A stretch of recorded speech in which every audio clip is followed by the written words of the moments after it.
அதிமுக அண்மையில நாங்க ஆட்சிக்கு வந்தா என்னென்ன திட்டத்தை நிறைவேற்றணும் அறிவிப்பு கொடுத்தோம். அதே அறிவிப்பு தான் திரு ஸ்டாலின் அப்படியே காப்பிடிச்சு இன்றைய தினம் வெளிப்படுத்திருக்காங்க.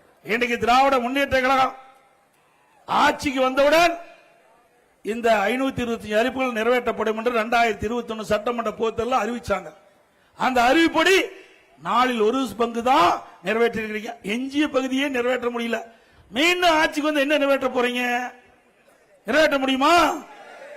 ஒரு பானை சோற்றுக்கு ஒரு சோறு தான் பதம். அப்படி ஏற்கனவே கொடுக்கப்பட்ட வாக்குறுதியை உங்களால் நிறைவேற்ற முடியலையே. மக்கள் எப்படி நம்பி உங்களுடைய கூட்டணிக்கு உங்களுக்கு வாக்களிப்பார்கள்? சிந்தித்து பாருங்க. இப்பொழுது 517 அறிவிப்பு வெளியிட்டார். அறிவிப்பு வெளியிடுறது என்ன பெரிய விஷயமா? அறிவிச்சிட்டார். எப்படியாவது மக்களை ஏமாற்றாலும் முடிவு பண்ணி போன தடவை ஏமாந்த மாதிரி இந்த முறையும் மக்கள் ஏமாந்துருவாங்கன்னு திரு ஸ்டாலின் கணக்கு போடுறாரு. முடியுமா? முடியவே முடியாது. ஸ்டாலின் அவர்களே,